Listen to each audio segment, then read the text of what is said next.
Welcome to MedTech Disruptors. My name is David Philby. I'm the founder of Elevra Consulting. On this show, we interview commercial leaders who have taken a disruptive technology from early phase through to launch or even merger and acquisition. It's all about the journey, the highs and the lows, how to create new markets, what is high performance culture, the risks and rewards, and leading commercial teams in growth companies. We hope this gives you good insight and advice on how to advance your own career. Welcome, and I hope you enjoy the show. This week I was joined by Steve Bell, who's one of the biggest voices in disruptive medtech.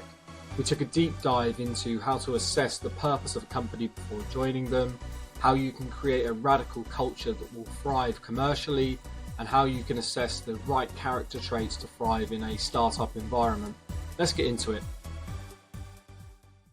Welcome to the podcast, Steve. I'm really happy that you've come on. I think when I wanted to start this podcast, the whole purpose was to talk to people who had commercial perspectives on commercialization experience in disruptive technology companies, and the inevitable tough challenge of going from those early stages through to taking a piece of market share and whatever ends up happening, whether it's great revenue or M&A or whatever the goal is. So with your voice, I don't think there's many people better that I could be speaking to be honest. So I'm actually really excited to have you here. But I guess for the audience, it'd be great if you could introduce yourself and who you are and what you've been doing.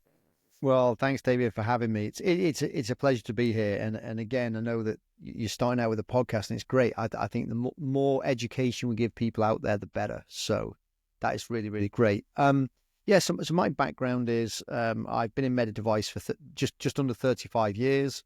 Done everything from sales rep in the early days back in Ethicon before the laparoscopy days, all the way through sales, marketing management, all the way through done general surgery, cardiac surgery, cardiology, done women's health, the whole thing with gynaecare and that whole thing there. Then 2006 left J&J after 16 years, went to California and done the whole hardcore California startup in a cupboard out in Irvine with a great group of people like Brad Sharp and Wayne Noda. Did that, it was really great. Smashed some companies into the ground, did well on some companies, commercialized multiple products. Then did a turnaround commercialization job at RTI, which was a biologics orthopedics company. Then got taken into set up a commercial structure on behalf of Martin Frost, Mark Slack and the team at CMR Surgical in the early days. Ended up going there myself, which wasn't the plan. Said I'd be there for 6 months, and 6 years later was still there. Then now I've gone out into what I'm now calling actually more of a super prolonged sabbatical, because it sounds awful when I say I'm retired, but it's a super prolonged sabbatical where I'm doing all kinds of things to try and help the industry. That's about it. Are you one of those people that probably will never retire and always be involved in the industry somehow? Yeah, no, look, I'll be sitting on boards or investing or just causing general mayhem. I think until they put me in a box, probably. It's just the way it goes. I love that though. For me, I feel like if I ever retire, I'm just going to get bored. I've got to get bored, and I think actually it's funny because we've had an interaction on LinkedIn today about purpose, and I think it's all about that. Suddenly taking your purpose away. You're at the forefront of driving. It feels like you have this passion for disrupting, because we talked about the surgical robotic space, which is obviously a market in itself that is an anomaly to every market landscape. I've never seen a monopoly like it. It's almost equivalent to Google search and stuff like this. Yeah. What's your purpose with regards to this? Because you're so at the forefront of trying to support the right thing to do and the disruption of that market. But why is that something that you're involved in? How are you involved in it? And I guess, what does it mean to you? First of all, I'm one of the first people in the world who doesn't like monopolies. And I don't have any angst against Intuitive. I think they've done a supremely good job. And they were the ones who took the bull by the horns back in the late 90s when everyone else said they were stupid for thinking that people would do surgery with robotics. And they're the ones who ran with it, right? And they nearly went under a couple of times, and thankfully they didn't. So I've got no gripe with them about being the monopoly. But ultimately, monopolies eventually don't do good even for the monopolist, because they I wouldn't say they get complacent, because they absolutely don't intuitive, but they could, right? I've been passionate about understanding that robotic surgery, I absolutely firmly, with every fibre of my body, believe that putting the computer between the user and the patient is the biggest leap forward that we have. And it's just starting, that computer piece. And the robot's incidental. But I think that it's the absolute future of surgery for so many reasons. Robotics in general. There's a whole thing I could talk about for an hour on population dynamics and how that's going to change, and how many doctors will be available for every octogenarian and everybody who's got cancer and things. So I'm passionate that what we do is we don't just have a monopoly, and we get widespread adoption of robotics. And the Da Vinci 5 and the XI is not the answer for every problem that needs a surgical robot. So Right. I'm all about a massively thriving ecosystem of multiple platforms with multiple configurations, with multiple approaches for different areas, different procedures, different user types, different economies. North Africa, Middle Africa is quite different economically today than, say, California. Some people may say different, but basically they're different. So my passion is, and that's why I was at CMR and I saw it firsthand.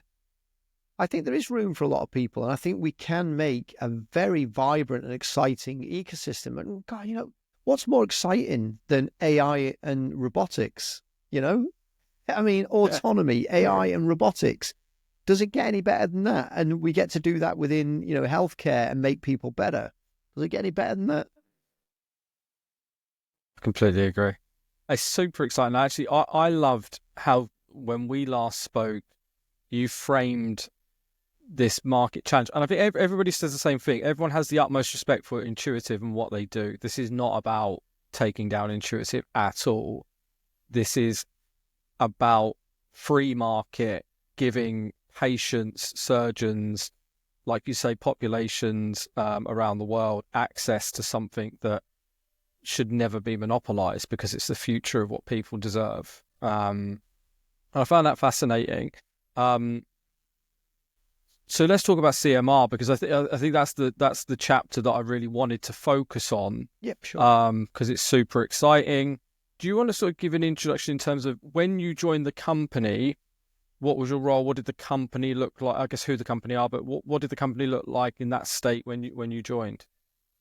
Yeah, so the company was basically an R&D company when I joined, where they were just starting to get the embers of thinking about commercialization, and that's why they called me in, because they realized that they wanted to bring in someone who knew about commercialization. They were based in and a guy called Patrick Pordage will hate it whenever I say this, but they were two old converted barns that everyone calls pig sheds up at Cambridge, the highest point of Cambridge.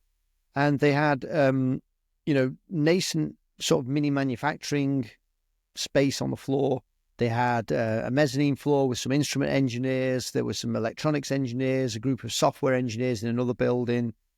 And it was the classic startup environment, and it was really exciting. And there was the founders of it that had an amazing vision of how not to reinvent Intuitive, and then that was very important to me, because if I'd have gone there and they would have shown me a clone of a Da Vinci, I would have walked out immediately. But instead, what they did is they showed me a vision of how you approach this in a completely different way that is based upon anthropomorphic design of the arm being more like a human arm.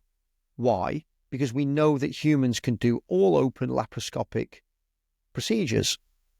And Luke Hare's the inventor of the actual concept, which was really the wrist joint that made the difference. He had a brilliant insight, and that was what intrigued me. Was this was a group of people who were thinking completely laterally. This was not trying to be, they weren't even trying to, at the time, thinking of how do we disrupt intuitive. Yeah. What that team of founders was saying was, how do we bring more robotic surgery to laparoscopy or to open surgery? And what are the barriers today? Why don't people en masse take intuitive? Why isn't everybody doing an intuitive procedure today after 20 years? And, there's some depth, there's a lot of depth you need to go into in the reasoning why. But what I loved about that group of people was, and people like Martin Frost, they were rebellious people who just decided that they were going to do this. And it was really, really a great and amazing group of people, really great people. But the initial company was incredibly technology focused. It wasn't necessarily commercially thinking this is the market size and this is how we're going to make money. It was all about the product and doing something that wasn't being done. Yeah, it was highly technology driven, and they if you look at the founders again, except for Mark Slack, who is a surgeon, it was technologists. I mean, Martin Frost before this had done things like M-Pesa, which is the African currency app. He'd done things like that. You had Luke, who was a physicist. You had Paul Roberts, a physicist. You had Keith Marshall, who was one of the engineers. So as a group of people, they were not commercial medtech people who were trying to make the next buck in medtech. And I think that was one of the beautiful things about CMR at that time. And it was a moment in time when they'd got this vision and this way that they wanted to do it that was quite radical. And that was what was appealing to me to work with them, because I'm all about changing things quite radically. And one of the things that I said, and we can get into this more today, is I wanted to change the commercial approach. I didn't want to do this like another mini J&J or mini Medtronic, because it would fail abysmally. Right. And to be fair to the founders and Martin especially, they were like, yeah, we'll give you carte blanche to do this commercially and build this commercially how you want. And that was great. Very interesting. At that point, you're a successful, commercial executive already, right? So when you're making that decision, which inevitably so many people or at that level come to a point in their career where they have to assess, I'm about to join this company and it's here. How do you assess if that's the right company for you? Is it things like them giving you autonomy to own that and stuff like that? Or what are the things that you had to assess to go, this is the right one sort of back, the right horse to back? Yeah, so this is a great question. Everyone's individual, but for me personally, there are a couple of things that have to happen in my head for me to be engaged. And one of them is, my question is this going to move the dial in healthcare? Another syringe, another blue syringe, I'm not interested. Is this going to change the strategy of healthcare and leave a legacy? So I left the legacy with open to laparoscopy. I feel I was part of a legacy when we went to the minimally invasive CABG. I think we did a lot in the women's health. Now they did some stuff in hernia. So it's always about big problems where you can leave a legacy and change the face of healthcare. And can I contribute to doing that? Am I going to be a cog in a wheel, or am I going to be driving this? I'm going to be part of the engine that's deciding how we're going to change this. And for me, I'm also a technology, I'm a mad tech head.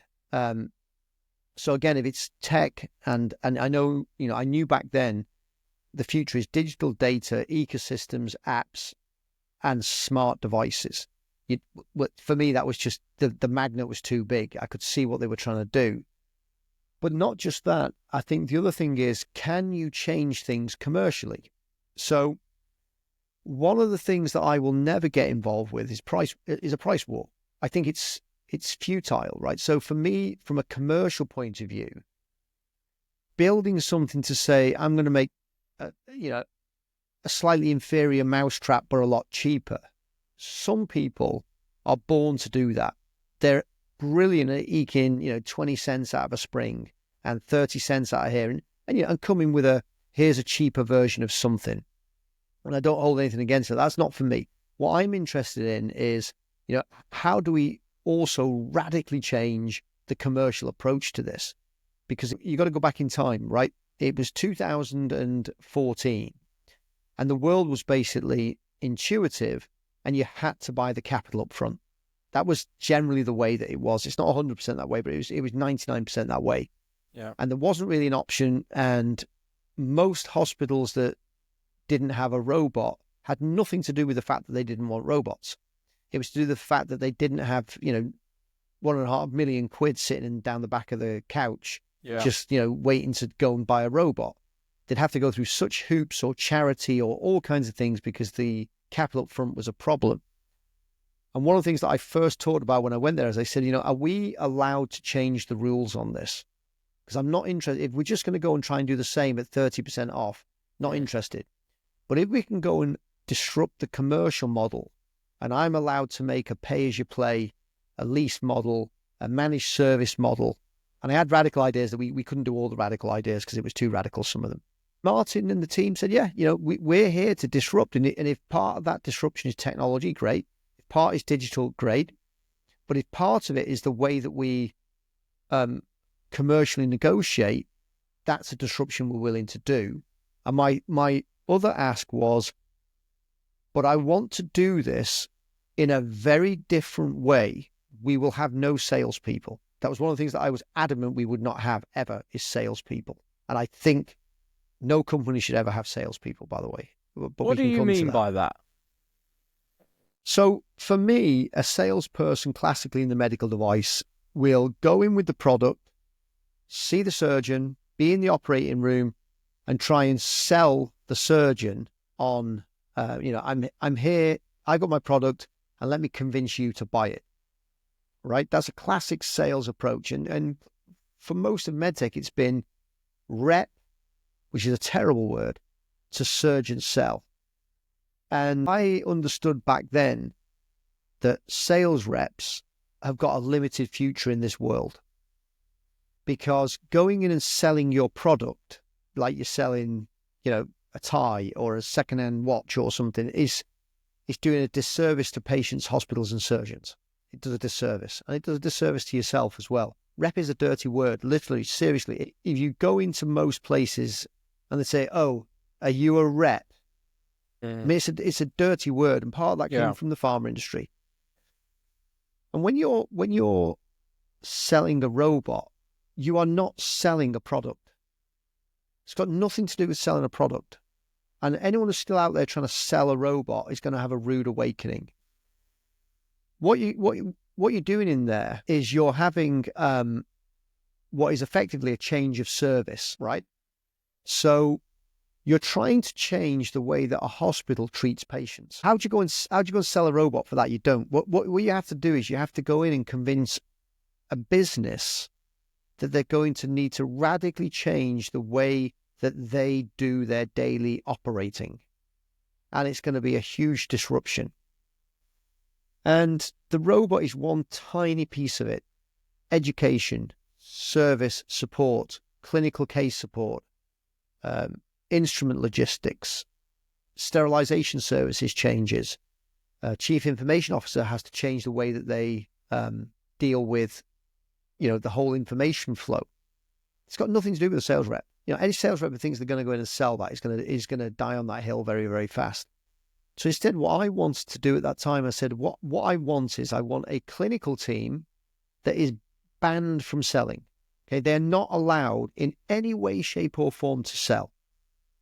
And then I want a commercial team that is a business-to-business group. No one owns a hospital. No one has a territory. No one has a target. And absolutely nobody has commission. That was the way that I wanted it set up, which was a radical sea change to anything happening in medical device. But there's good reason for it. What's the benefit of creating a commercial team that moves away from the traditional model of incentivizing salespeople to sell and stuff like that? Because you end up with horrendous and horrific behavior. and you end up with a really weird pyramid within a company. So there's two things that happen. One is if you're looking internally, 20% of your team will be the ones making 80% of your business. They'll be the ones responsible for 80% of your business. And they will, if they are smart people, and I was a good sales rep, right? I'd worked out, be a resource hog. Take every resource in the company. If the CEO's coming out, they're coming out with me. If the COO's coming out, they're coming out with me. Book their diaries up, fill them up, and just drag them around with me, because I'm going to use every resource in the company to fill my boots. And screw everyone else in the company. I don't care if somebody else, fails miserably. I've still got my commission. Why would I care? And then you also then tend to drive people on revenues, which again is one of the worst things you can ever do. Because what it means is that the behavior becomes, I want to sell at any cost. So if I'm going to sell $1, I don't care if it costs me $1.20 to sell that. I'll give samples, I'll do discounting, I'll bring every resource. We don't look at the unit cost of what it costs for each individual to actually make the sale. And what you end up doing is you take all those resources, everybody else suffers, they don't hit the targets, I hit my target, but if you actually did a P&L analysis on my physical sales, they would be appalling. They would have been terrible, because what would have you seen is that it cost me more to get the business, because I'd have taken everyone to Orsi and everyone to ERCAD, thousands of people. I don't care of the cost. I don't care of how much it wrecks the P&L. As long as I fill my funnel enough, I'll get them through. And that's, not all reps behave like this, by the way, but it encourages that behavior because it encourages individualism. And then you add on to that, well, we're going to have a big awards dinner where top person gets the big ring and the Rolex and all. I mean, just so archaic and early 1990s, and just so out of it. Dinners with tuxedos and cravats and big balls and stuff. Oh my God! I mean, we're living in 2025. Generations have moved on, and we're still doing that stuff. Yeah. So I wanted instead that everybody was paid on company goals. So they were bonus. I'm not against bonuses, but I'm against individual bonuses that drive horrible behavior. Instead, one of the big things I introduced was Net Promoter Score. Yeah. So the commercial teams. Yeah. So for those that don't know it, it's where you'll have all done one. It's where Amazon says, "What do you rate us out of 10?" And you give an 8, and that's a promoter. You give a 5, and that's a sort of a medium, and a 3 is a detractor. And you do a complex analysis of, do you have more promoters versus detractors? And what I wanted was, I wanted to create a team of servants to the customer. And I don't mean blind servants who would just do anything for the customer, but I would mean partner servants who would engage with the customer for their benefit. Because if the customers get benefit, that comes back and you make your profit, right? So one of the radical things that I put in there was things like NPS scores. So part of the bonus was on how did we do an NPS as a group, not as an individual, but as a group, which meant if somebody was saying, I can't go and support that case, or I can't take somebody to go and do a training that day, would you do it? Yeah, of course they do, because they're incentivized to do it. So you have to change your reward structure in a different way. And again, it's so hard to keep that going, because as you hire more people, I want my commission. Yeah, of course. So hiring became quite difficult sometimes, because we had some good, real high performance people who we couldn't take on because they couldn't accept the rewards mechanism, which makes it difficult sometimes. But I still think in the long term, it's the right way. Do you think that change to how you set up the customer facing engine of the team, do you think that was well suited to the robotic space and the challenge you had in the market, or do you think that's something that should be adopted, across industry in other devices and even sort of more faster moving products? Yeah, no, I personally, and I'm a little bit radical on this, I would change radically. I would separate. Commercial teams don't do clinical don't do commercial. That's the first thing I would do. That you separate the two things, because you can end up with people say, I'll use my stapler today, I'll use my ablation system today. And it might be the wrong thing for the patient, right? You've got to have the clinical people just being clinical partners of the clinical team in the OR with no pressure of sale or sell. And then on the commercial teams, what you've got to do is you've got to understand that on robots, it's slightly different because it's a very complex multi-stakeholder sell, which can take 18 months, 500 call points. You can't do on your own. You can't lift that on your own. You can sort of own the relationship and be the spearhead who does it, but you can't talk about the training on your own, and you can't talk about how you're going to do clinical implementation. You just can't do it, right? When you sat in front of a C-suite of a hospital, which is the level this works, it can't do it. But I think other companies should encourage the sales teams to be genuine professional commercial partners, not have a go heroes who can sort of half support a case and half have some selling skills. I think the days are gone of this. Why are we still doing this in our industry? It's bizarre. Other industries don't do it. You don't have your mechanic.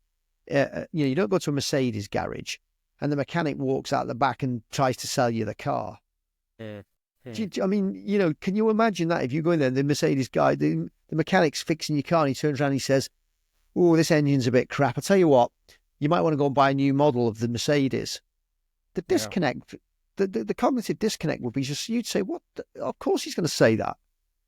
Whereas, again, if you had the sales guy who was there talking about this new Mercedes and saying, well, come on, and now I'll go and change your fan belt. Not that you have fan belts anymore, but now I'll go and change, your electronic system in your car. You go, hang on. Are you the sales guy? Are you an engineer or are you a sales guy? And again, you wouldn't tolerate it. You wouldn't have the baggage handler flying your plane. Yeah. You wouldn't accept it. So I don't think that it's unusual what I'm requesting, but we're so ingrained. And the problem is that many of the senior managers, in companies came through the I was a sales rep channel. Go and just look at the top 100 CEOs, COOs, CFOs. Not CFOs so much, but COOs and COOs. They come out the sales channel. I get it and I quite rightly understand it. But those days are gone. You have to realign to leading indicators, not lagging. Because again, I'll pay you on your sales.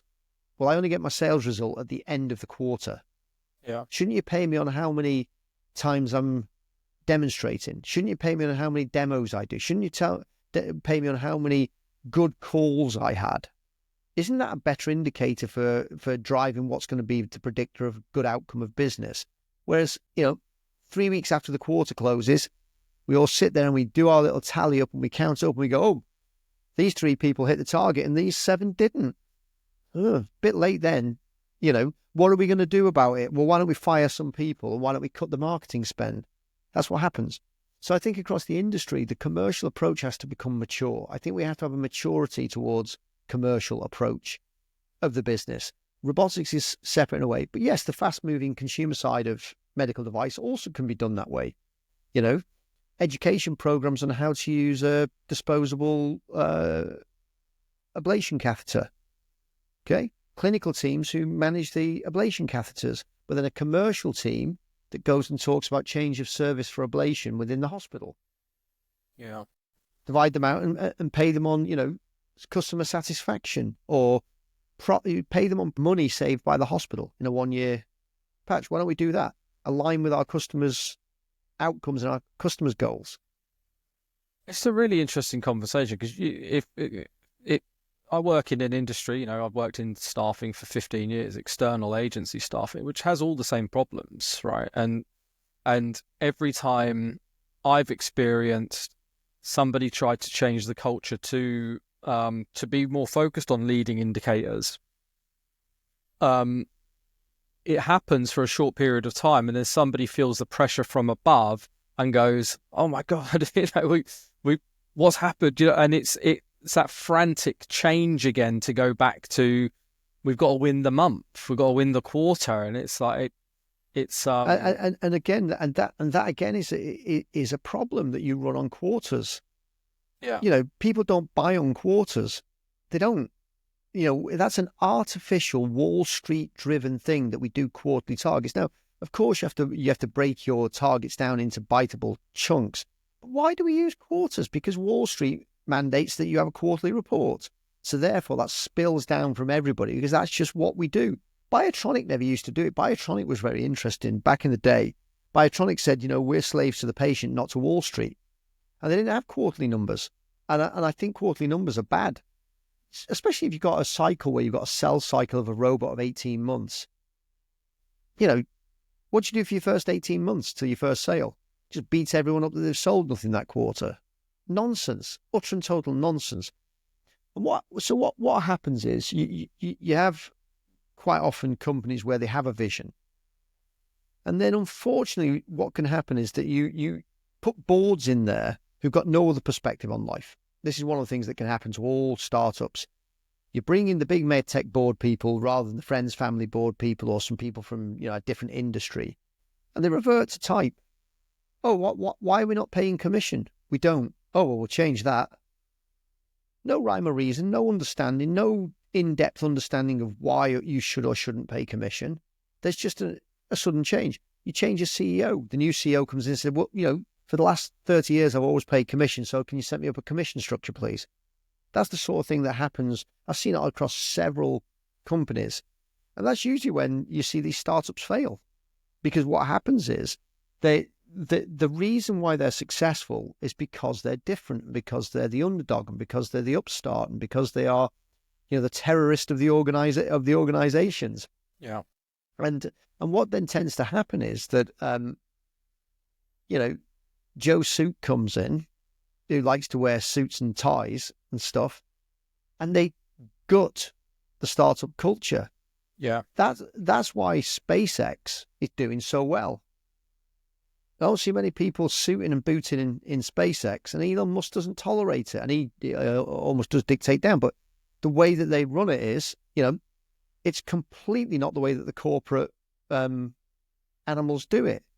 And I think that we have to step away from this. One of my when I look at a company and I go to their website and I see we are innovators and we are this and we're that, the first thing I do is I go and look at the pictures of their leadership team and I look at the pictures of their board. And if they're all grey-haired, oldish farts like me, right, with at least I don't wear shirts and ties and suits, but they've all got a dark sort of London grey suit on, a white shirt, even if someone are being jaunty by having it open at the top and no tie, and then they have a solid block coloured tie. Run away from that company. If you're thinking of going to a startup like that and you see any of that on their website, run a million miles. Run a million miles, because they will try and run you like a mini corporation, and you will not succeed as a startup. Completely get that. The implementation of meritocracy in commercial departments is quite often because them managers don't want to actually manage, create culture, drive collaboration and everything that a startup needs to survive. Culture is everything in a startup if you're going to go into battle. Yeah. And then you switch to a meritocracy and it's like the numbers speak for themselves. I've been there. I've worked for a company that went from 20 to nearly 500 headcount in 5 years.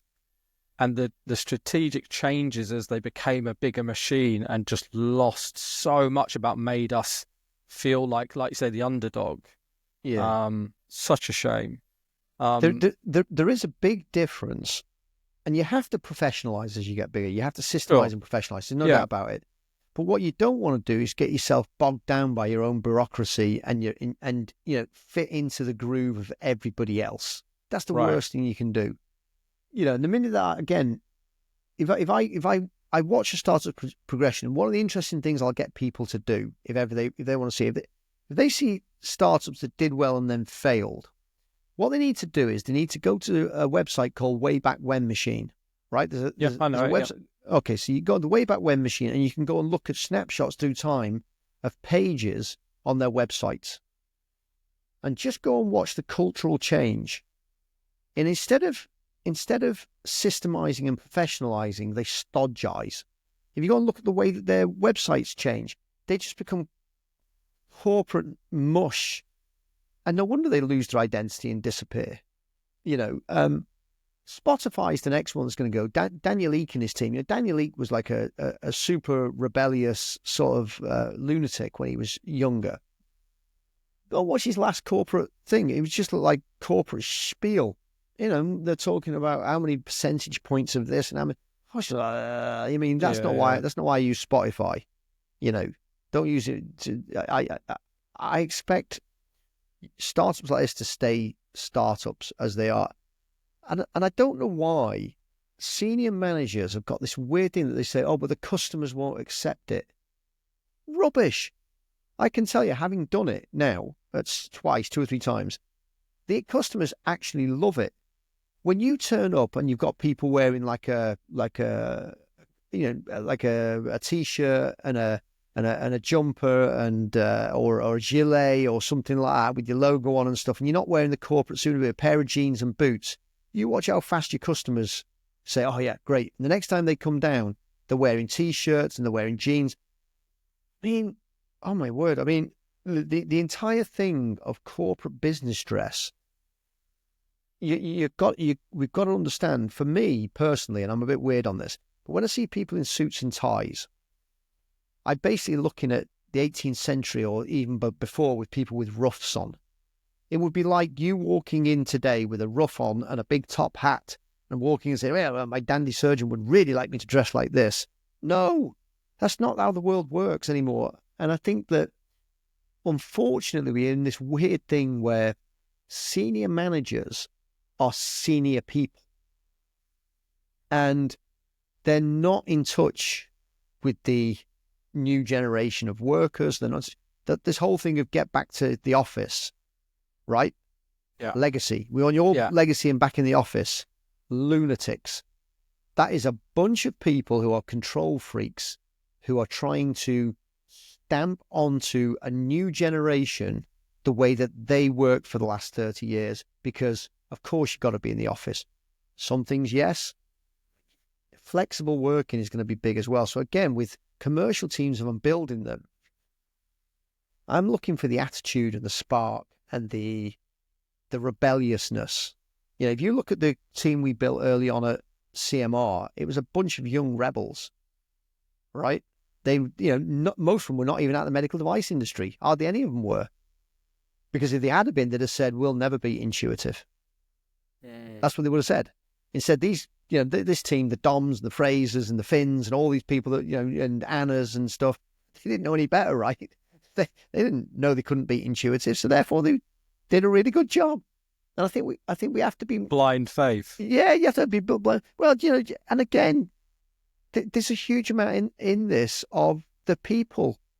There's no such thing as a company. There's a logo, there's a company registered thing, and then there's a people, right? Yeah. And there's culture, and there's, are we going to go and take that hill? Yeah, we are, right? It's attitude and stuff. And again, I think part of the commercial success of any company is having leaders in there who are also, I was always at the demos. I was there setting up in the morning. I'll take coffee cups because I did the whole startups in California, right? You don't have anyone to do anything for you. And I think we need much more of this servant leadership, but also lead by example. I don't know how many CEOs go in the shorts and flip-flops in the morning and they're gaffer taping stuff to the floor. I just don't see it. And I'm disgusted by it. They absolutely should be. Every CEO of the company should be down on the floor level at least once a week, screwing stuff together. Probably not a critical component or something like that, but putting stuff together, really on the coalface, not in the boardroom directing from, because they're so detached when you get to the boardroom. And the best commercial teams in my mind have the best commercial leaders. And I can think of multiple across my career where the first person who's going to go in and help you to, convince that customer that this is the right change of practice for them is the sales leader. They'll go in and they'll almost do it for you if they have to. I'm not against that, because the hierarchical thing of my minions will go and do this. This is so 1990s. The world has moved on so much, yet we still have an entire generation of corporate leaders and even some of the startup leaders who are still trying to run this like it was late 90s, early 2000s. It's embarrassing.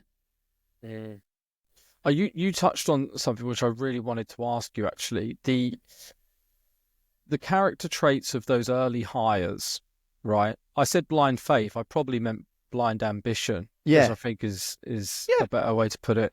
I think I would love to know, when you were bringing those early people into the team, the character traits that were successful and that weren't, and what you were really trying to identify, to come into the team at that stage. Yeah, so there was two things. So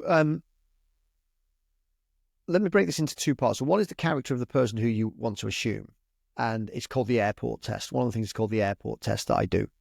But the second is and I'm a firm believer in this, and again, these things get changed by HR. As you bring HR departments in and stuff, they say you can't, it's just not, you can't do it anymore. And I think that's rubbish. I think it's complete nonsense. So we had something called the bear pit, and the bear pit was the way that we interviewed. So let me talk about, first of all, the bear pit. So the bear pit was your peers and even your subordinates will hire you. Okay? There is not some higher person on their own who comes in and has an interview and decides they're going to hire this manager and then imposes that manager on the team. That is the worst way you can hire anybody, right? Because you basically, first of all, you hire people who are like yourself, right? Because that's what you'll do. It's just a human tendency. Instead, I believe that there should be a group of people who do one single interview. That's it. None of this crap of 9 interviews and psychometric testing and all this complete waste of nonsense, right? What you want to do is you want to create a team of people who you would let your life depend on them. That's what you're looking for. And when you bring them into the bear pit, we had people with different roles in the interview. And one of them would be the person who would, no matter what they say, would disagree with them. I had it set up. I had this whole process. I had one who would be a sycophant. Whatever they said, they'd absolutely agree and be a sycophant. Other ones would ask them really random, illogical questions. And the reason for this is because that's how freaking life works. When you go to a group of C-suite in a hospital, especially with a robot, you're going to have some lunatic who just hates anyone to do with robotics. You got somebody who's just really wanting a robot into sycophant. So we tried to model those groups where it was a group interview, and we would bring people into it, and they wouldn't know, but you'd have to see, could they work it out? Could they work it out? Because that's what they're going to have to do in their role as a commercial. They have to work out personality, people, and individuals as part of a group. And we miss that in interviews all the time. So we even had, as I say, I had teams who would hire their manager. And what they're trying to work out is, can I work with this person? Do I have an empathy with this person? If I'm going to be working with them day in, day out, is this a kind of person that I like? People say, well, you should be just looking at pure 100% ability. Well, that's not how human beings work, right? You can have 2 really amazing ability people who hate each other, and one will leave. So you've got to get that blend right. And then there's the airport question. And I would ask it to everybody. They'd walk out of the interview room and I'd say, right, you're sitting at an airport on a Friday night after we've done demos all week, and you sat there and the plane's going to be delayed for 2 hours. Would you want to sit with that person, maybe have a drink with them, grab something to eat with them, have a bit of a laugh with them and a chat? Or are you going to go off and say, look, I'll go and do my shopping for 2 hours. I'll see you at the gate. That's it. And if you as a team, the majority of you say, yeah, I would not be sitting with that person, they're not going to sit with that person. They're not going to involve that person. They're not going to make that person. So that's a really important question that you've got to ask is there that bonded empathy that you can understand? hopefully their CVs told you if they're qualified. Right. You shouldn't be asking them if they're 100%. qualified. Yeah. And then the second point, and the reason is it came down to a vote. We voted. No one made a decision. It was majority. So if you've got 7 people in that room, if the majority say yes, and I can tell you what's really interesting, everyone we hired, especially in the early days, it was unanimous. It wasn't just a majority. Those who we wanted and said yes was unanimous. Those who we didn't, it was unanimous we didn't want them. The airport test, are you conducting the airport test question because you want to see how likable, respected, collaborative within the team dynamic, or are you testing how they would come across to potential customers? No, within the team dynamic. I mean, at work, you spend an inordinate amount of your time with your colleagues, right? Yeah. And in our job, that we were doing, most weekends you'd be with your colleagues, not with your family. So you better get on with them, right? Yeah. Because if you can't get on with them, it's going to be horrible. And not only that, if you've got empathy for somebody and you've all voted to hire them, you are not going to let them fail because you like them and you decided to hire them. I didn't get to decide who we hired. That wasn't I didn't get that choice. Even though I was the commercial lead, that was not my choice. That's a dictatorship, right? And my thing was all the time, on your heads be it. You choose who you want to come in and you decide who it's going to be. You decide your co-workers and your bosses and your peers and your subordinates. You decide as a group because you're all going to work together and you're going to live and die by that. And it really was it. And I still believe to this day, when 7 people in a room have decided they like someone and they're willing to hire them and they get to hire them, they do not let them down. They do not let them down. With your bear pit. I don't want to get that wrong. The bear pit. Yeah, the bear pit, yeah. So say you've got 7 people interviewing them. Is it literally 7 people in like a boardroom style, like all at once for like an hour or two? Yep. Throwing questions. That's awesome. Yep. And the person gets to stand up and present if they want to present. You just say to them, present, don't present, up to you. Come and show us something new. If you want to come and do something unusual. And some people came and did some really wacky things. We said to them, look, we are random idiots. So however you want to pitch to us, because it shows you who the people are underneath. These formulaic interviews are so pathetic. So tell me where there was an experience where you didn't do well. If I ever hear that question, I just want to vomit, right? Can you give me 3 examples of where co-workers needed this? Oh my God, you shouldn't be hiring people. You shouldn't even be involved in hiring people. I can't believe these things still exist, to be honest. Well, they do. And it's so sad, in fact, and they exist. I mean, I literally had a friend of mine who said, I just come out of an interview and he said it was just so bad and, not prepared, ill prepared. And if you're not going to prepare, then just shoot the shit, right? And just have a really good conversation, and you let people fire off randomly. And if someone's being someone's role in there is to be the negative one, let them keep pulling, let them attack them. How's their reaction? Because if they blow up against the surgeon who's attacking them, you're done as a company. How do they handle it? How do they handle shock and stress a little bit? And I'm not talking about being nasty. I'm talking about when they say challenging them. Yeah, challenging them. Someone will say something like, "Oh yeah, I think robotics is going to be the future," in a robotics interview, and the negative one says, "No, it's not. No one's going to buy a robot." I mean, you don't expect that in an interview. So it throws them a bit of a curveball and they'll say, and then you see how well they've prepared and you'll see how well that they've, and those who've prepared and done well will argue the way out. And even at the end of it, the person says, well, I still don't believe you. Right? That's what they had to do because that was their role in there. Yeah. And then the sycophant would say, well, I absolutely do. And let me tell you why. And then tell me more about what I'm telling you. So the bear pit, for me, was the best way. I would never want to be in an interview with a one-on-one. I think it's awful.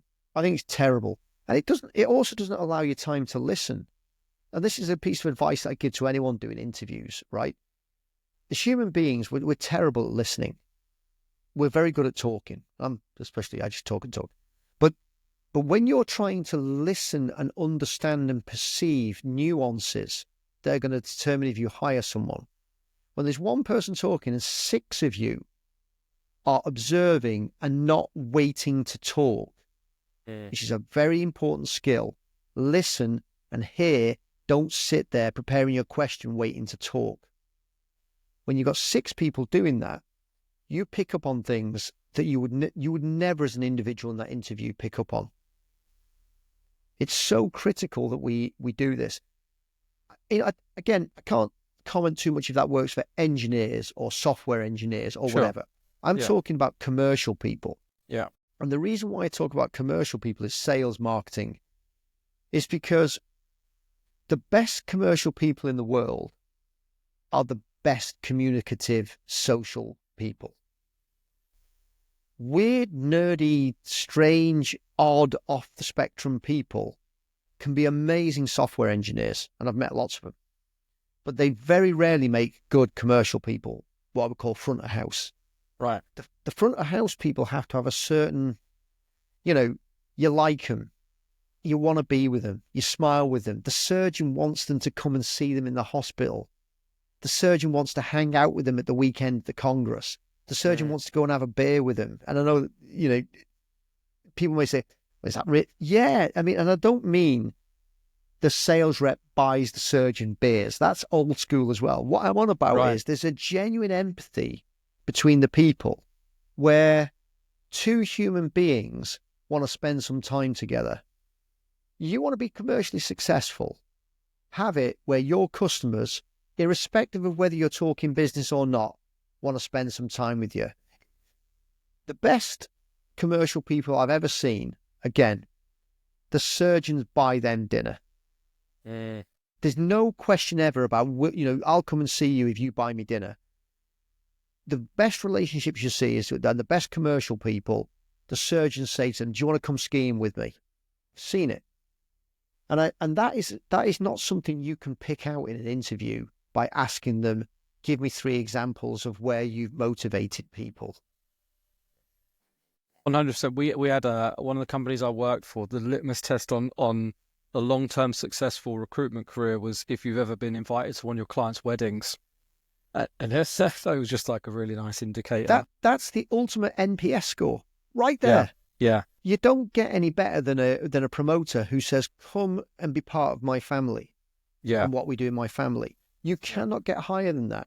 Come and ski with us. Do you want to come on holiday with us? Can I meet your family? Bring your wife out to dinner.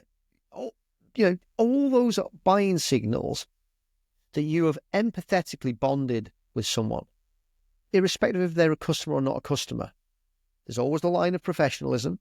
There's always those lines. But on the commercial world, hire the best commercial people, not the people with the best CV.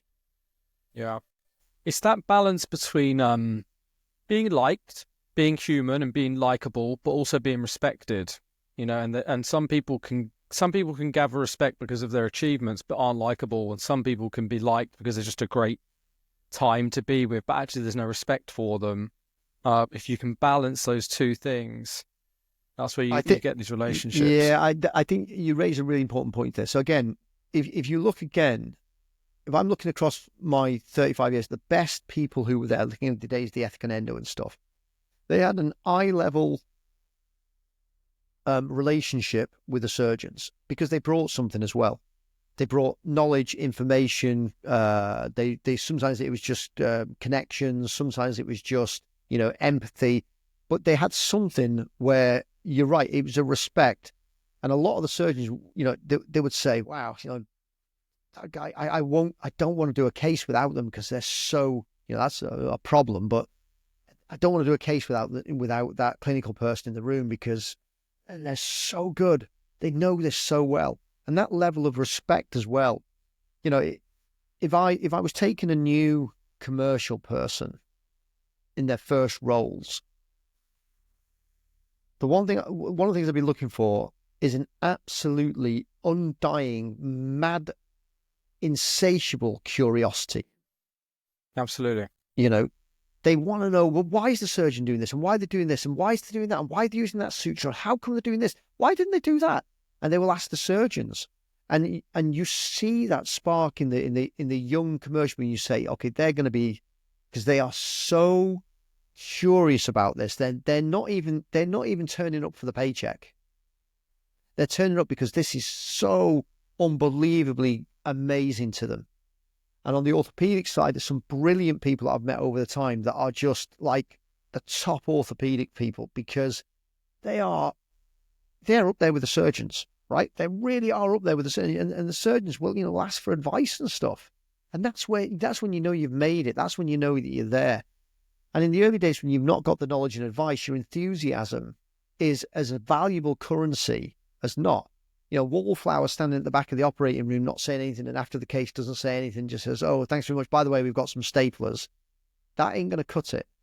So again, hiring managers, it's the personality. It's, you know it when you know it, right? Don't do individual interviews, because you can't bring that out in people. You gotta put people in a position where, for example, you've got to relax them. I can remember one interview that I was in many years ago, because I don't do interviews. I actually don't do interviews. I ended up not doing interviews.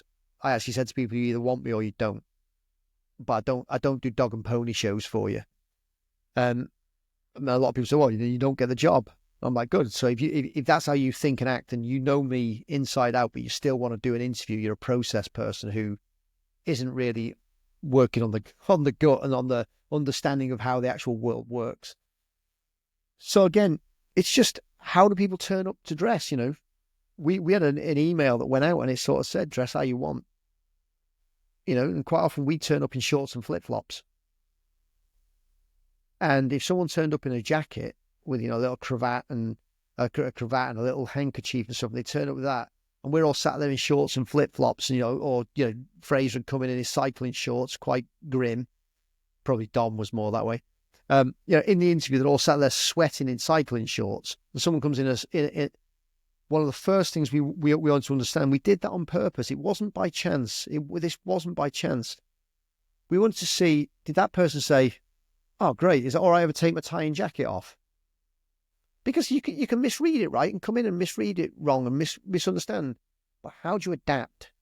And that was a really important thing for us all. We all used to say, when they're still stood there with their top hat on and their dicky bow and stuff, still talking away to a group of people who sat there, just in the cycling shorts and stuff, you've understood that they've not read the room. They don't know how to read a room. It's about them. It's not about the audience. Yeah. And that, again, these are just small tells that you sit there and you go, "Oh, take your tie off, because you're doing a great presentation. Take your tie off, relax." And you'd even say, "Are you a bit warm with your jacket on?" "Oh, no, I'm good. And they're sweating, Just think, well, you're not reading the room, dude. There was another thing we had, and no one understood it, right? So we would always have... I'm laughing. I feel like I've been there with like junior recruiters in their full suits, sweating. It's just take it off. Just take it off. Yeah, it's just, read the room, dude. Read the room. So we also had this other thing, and people have got... we would always either have like a little box of Tic Tacs or Polo Mints, right? So this was another thing, and maybe this one was a bit over the edge.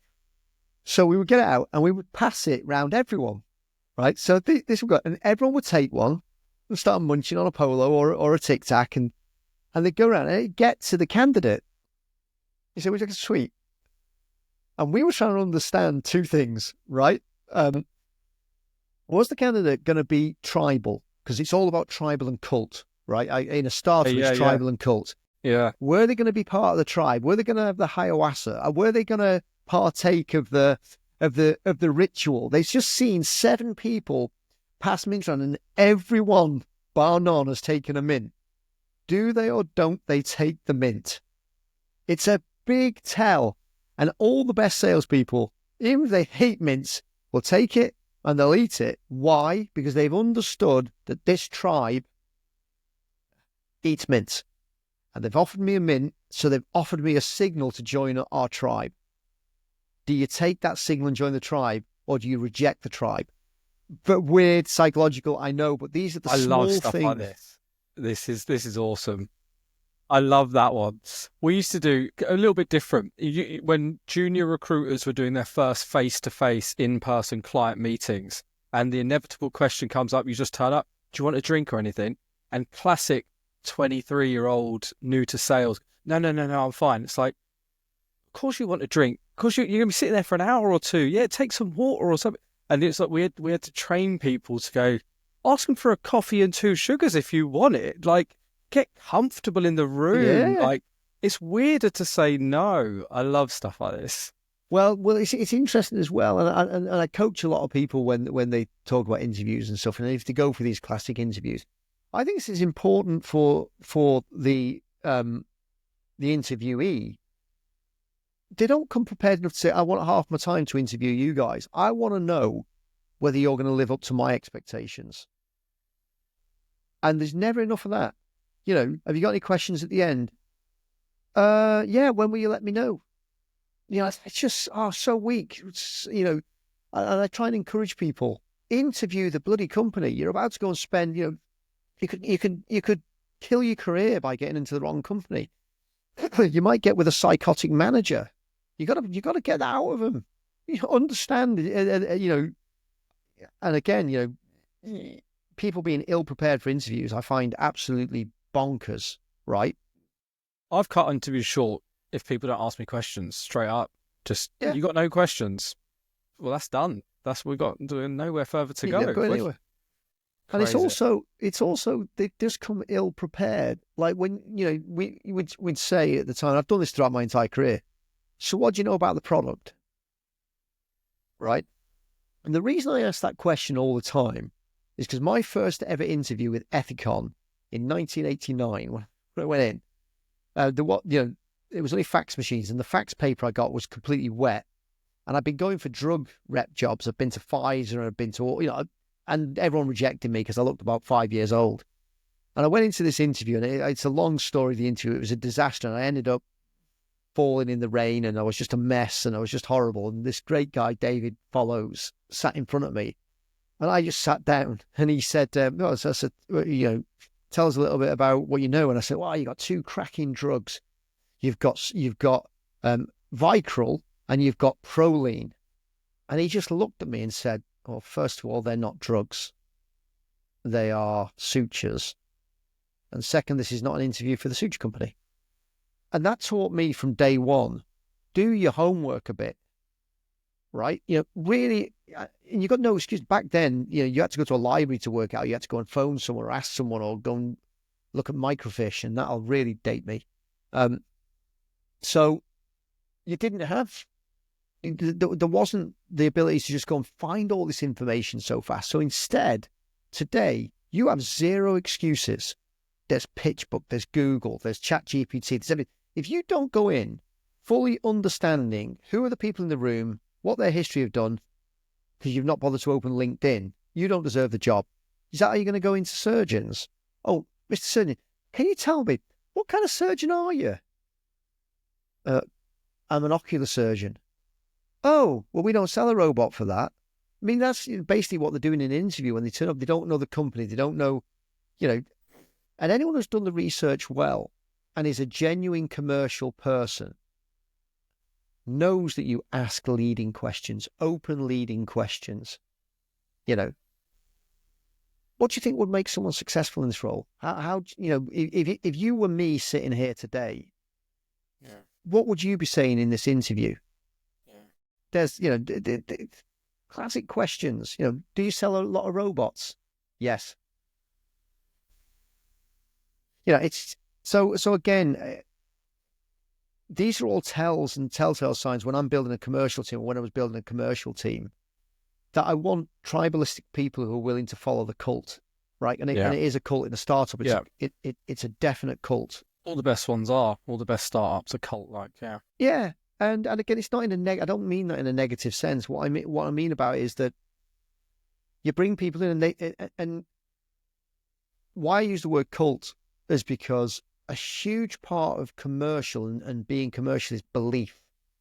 Yeah. You have to utterly and totally believe in your product.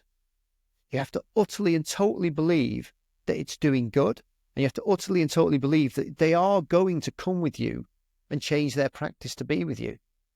Because if you walk in thinking, well, they're never going to buy this, that shows. Your language says it, your body language says it, your words say it. So why I say cult is you dress the way, you act the way. We all talk not the same. Everyone's got their own pitch, but we're aligned in what we speak. If I talk of something about part of the robot, one of my team can finish my sentence. I can say, why do you think this is, this is different from intuitive because of the arm design? Fraser would say, yeah, because it's got the 4-way axis wrist on the J6. 7, it's really important. But that's what I mean by cult. I don't mean in the negative, but it's you can all speak the same scripture that comes out of the cult. You all have the same belief. You do believe that your product is the best one. And I think if ever you're in a job where you don't believe in your product, get out because you're not doing you justice, your company justice, or your customers justice. So, that's one of the things I would definitely say to people from a commercial point of view.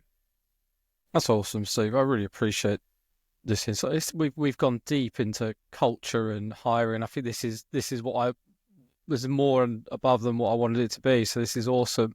I guess one sort of final objective question for you: do you feel the robotic space, the surgical robotic space now is in the best place possible for further disruption, or do you still feel like there's a lot of lessons to be learned by the new kids on the blocks and the next CMRs? See, closed question. Yes. No, I'm joking. Yeah. So, look, I think there's a ton of stuff that can go on now. I think there's an exciting industry with about up to 60 players out there. I think that each of these players can go and do more. I hope they all do more. I will help them do more. I'll do anything within my power to help them do more. I think that for anyone coming into this industry on the robotics side, it's a super exciting time because we're going from the transition from mechatronic to augmented. And what do I mean by that? For the last 20 years, it's really been about the metal and the plastic and the gears and how it all works together. Whereas now it's going into the AI, the augmentation, the autonomy, and the ecosystem around it. And that's going to make leaps and bounds ahead. And again, you'll have some robots that will have inferiority mechanically, but will have superiority software-wise. And I think that is where you're going to see some really interesting things happening. Plus, you're going to see splinters around the robotics group. What do I mean by that? There is the classic Da Vinci, okay? Then you're going to see many different form factors like the virtual incisions, the vicarious surgicals. You're going to see moon surgicals, which are a different approach to robotics in a different field. Then you're going to go into the endoluminal robotics with the EndoQuests and the Neptunes, and you're going to see the XCath, and you're going to see Capstan Medical. You're going to see all these different branches of robotics go off. And it's just going to be an incredibly exciting time. I mean, I'm trying to look across all of the industry and say, what do I think would be that exciting? And the problem is, it's going to be a confluence. So I'd say, some of the new pulse field ablation stuff in metabolics is really interesting. But you know what? They're going to get delivered by robots in the end. I'm seeing things like highly focused ultrasound with histosonics. Well, the difference that makes that really good is the robot part of it. So I think the robots and the data and the AI and all of this is going to be a massive confluence point. And anyone who wants to be in this industry or get into this industry, if your devices are not smart, if your devices are not connected, if your devices are not doing something mechatronically really interesting, be it a scanner, be it a stapler, if it's not doing something very interesting, I think you're going to be history within 5 years. Yeah. The future really is, lying out. Of course, there'll be commodity things, but that'll be contractual commodity people. If you want to do that, have at it. But if you want to be at the cutting edge of MedTech and commercial, I'll talk from the commercial side. Do I want to go out and sell a syringe? No. Do I want to go out and sell a next generation endovascular telerobotic stroke robot that, you know, changes the trajectory of healthcare? Yeah, all over that. Yeah. It feels like the robotic space. You have to be perfect, or let's say you can't be good. You have to be great technologically and commercially to win. It's not going to be enough to have a great product. It'll die, and it's not going to be great to be. It's not enough to have great commercial strategy if the product won't stand up. Which makes it just super interesting. It's a really exciting space to be talking about, right? And everyone I speak to about it, they're excited for the future, and I think they're also very fully aware that there's so many things that can go right and wrong that, you know, it's a long road. But again, I would finish with that saying that it is super exciting and interesting. So you've got to match the right people up for that. You can't have people who like to have tiny incremental wins coming to completely disrupt endoscopy, for example. It's just not going to work that way. And again, there's horses for courses. And again, my advice out there to the hiring managers in any of these companies is, you know, go and find the renegades, find the lunatics, find the people who are slightly odd and slightly crazy.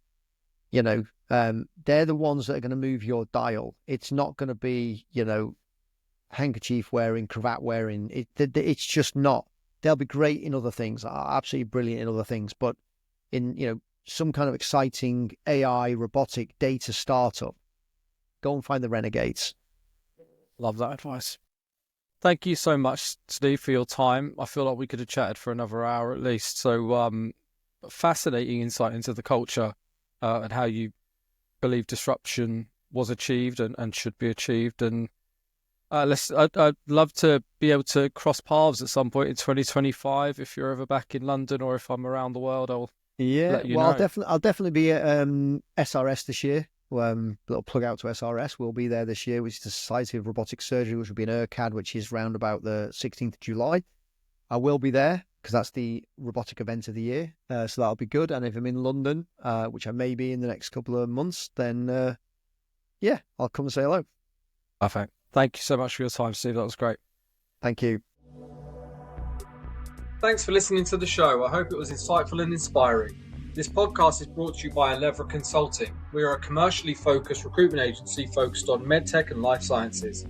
If we can help you in your job search, or if you're hiring commercial talent, please reach out to me on LinkedIn, David Philby, or at our website, elevraconsulting.com. Thanks again.